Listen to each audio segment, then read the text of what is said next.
What's up, guys? I'm back with another video, and today I'm going to be talking about the Phoenix Suns, which is another team that I'm so excited to watch this season. I think that they had one of the best off seasons in the NBA. They brought in Chris Paul, which I was so happy about. They brought in Jay Crowder.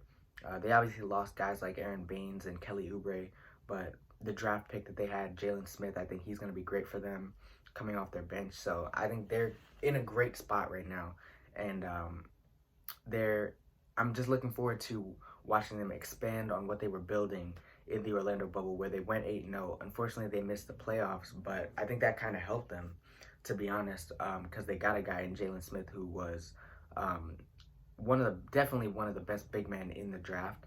And some people may question that, but I think that he can play. If they wanted to, they could slide him to the four and he could play alongside DeAndre Ayton, which I don't think they will do. But even him coming off the bench, he's going to benefit from playing with Chris Paul, as is Devin Booker and DeAndre Ayton, which is the main point of this video. It's just to say that bringing Chris Paul in is going to do wonders for Devin Booker and DeAndre Ayton. Devin Booker is going to be allowed to play off the ball. He's going to be so much more free on the offensive side of the ball. Not all of the pressure is going to be on him to do everything for that team. Chris Paul takes so much pressure off of him, and I think that him and DeAndre Ayton are gonna work so well together. Every center that Chris Paul has had that's been above average, we saw like with earlier on in his career with David Lee, and David West and guys like that. We saw with DeAndre Jordan, he had his best seasons when he was playing with Chris Paul, undoubtedly, and we saw it last year with Steven Adams to a certain extent. Chris Paul just plays so well with those type of big men that can roll to the rim. The pick and roll is going to be there with DeAndre Ayton. DeAndre Ayton also is so much more skilled than those other guys. He has the footwork. He has the post moves. He can shoot the ball. Like, he does a lot of those things better than those other guys. And I think that trio that they have now with Chris Paul, D-Book, and DeAndre Ayton is going to be a great, great thing to watch this season. But like I said, I'm looking forward to them expanding on what they were building in the bubble with the guys that were kind of emerging out of the shadows, in Cam Johnson, Mikal Bridges. And I think that those type of guys, even Javon Carter, were guys that didn't get enough opportunity during the regular season to show who they really were. And in the bubble, when they did get the opportunities, when the Suns were missing guys like Kelly Oubre, they stepped up and played so phenomenal. Cam Johnson, first of all, he played so well. Like, we all know Cam Johnson can shoot the lights out, but his defense was actually very good in the bubble, and he was improving as a playmaker as well. He was getting his shots from different areas of the floor, so I like that. He wasn't just playing as a catch-and-shoot guy. Mikal Bridges, we already know, he's a lockdown defender. This is his third year now, but I think that he was playing very good offensively in the bubble, doing a lot of the same things, creating for himself. And I think that those two guys this season going into it are going to be crucial for their success. Obviously, this offseason, they also brought in Jay Crowder. Jay Crowder is just a dog. Jay Crowder is just a guy that he brings the competitiveness. He brings the intensity. He's a guy that literally any team would want. Those are the type of guys that I consider. Him, Marcus Smart, TJ McConnell, those guys that are just fiery, right? Like, no team in the league would not want a guy like him. So I think that he's going to help the Phoenix Suns. And then them drafting Jalen Smith, like I said earlier, he's going to be great for them. I think he's probably going to come off the bench for them, but he does a lot of the same things that Aaron Baines did, which is a guy that they lost this season. Aaron Baines actually was, I think, the best shooting big man in the league. But Jalen Smith has that ability. He can shoot the ball. He also protects the rim very well.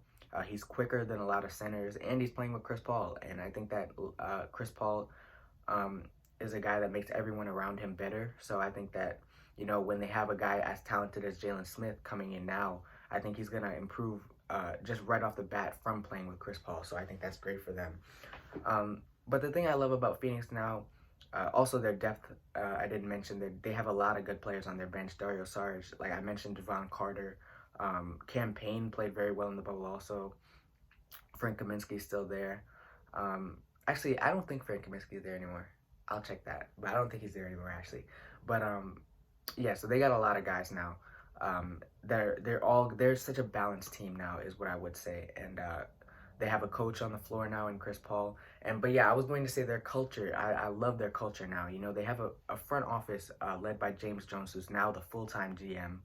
Um, they, you know, being led by James Jones, I think, who was recently a player in the league, they know how important it was to, you know, get Devin Booker in a position where he was not frustrated anymore, because he knows now that they are a competitive team. They're going to be a competitive team, and that's all Devin Booker wanted, was to win games. And I think that the roster that front office constructed is going to do just that. They're going to win games, and I think that this will make Devin Booker happy, and allow him to stay in Phoenix. You know, you never want to see a guy like as talented as Devin Booker. I don't want to say waste his career because he's still young, but you know, I don't know how to put it, but you just never want to see a guy as talented as Devin Booker just constantly losing games every season, year after year. You want to see those guys win and get into the playoffs, which was another reason that a lot of people were so mad about them not making playoffs in the bubble, is because you want to see Devin Booker in a playoff atmosphere. Although the bubble last year wasn't much of a playoff atmosphere, but still, the competitive basketball that's being played in the playoffs is what you wanted to see for Devin Booker. And yeah, like I said, the roster that the front office constructed this year is going to do just that. They're going to win games, and they're going to be competitive. I wouldn't be surprised if they won a few playoff series, much like the Warriors, much like the Trailblazers. They're going to be in that conversation.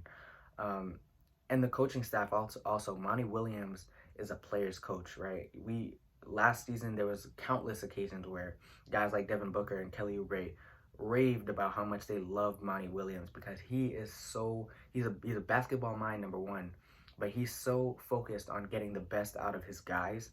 And you know, he's a fun guy too. I love Monty Williams, but he's just a great coach for the Phoenix Suns, and they're a young team, which he does very well with.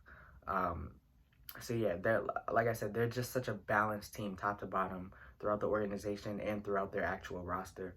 I think they're going to be so fun to watch this season. What am I expecting from them? I don't really know what to expect. Like I said, I think they're going to be competitive. I don't think they're going to be a contender. Like, I don't think they'll get to the finals or anything like that. But I think they can shock some people. Like, if they were matched up with a team like Denver or the Clippers, I could see them, you know, I could see that series going to 7. They could potentially win those type of series. Like, that's what I'm trying to say about them. I think they're in that conversation, much like the Blazers, who are another team that are going to be very competitive this season. I think, you know, the Suns are going to be right there in competing next season. So I'm very excited to watch them. I think the trio that they have is going to be amazing. And yeah, that's all I have to really say about the Phoenix Suns. I don't know. I probably will do one more of these videos before we actually get to preseason basketball, which starts tomorrow. Yes, preseason basketball starts tomorrow. So I'll be watching those games, and depending on what happens, I'll talk about that as well. But yeah, that's all for now, and I'll see you in the next one. Peace.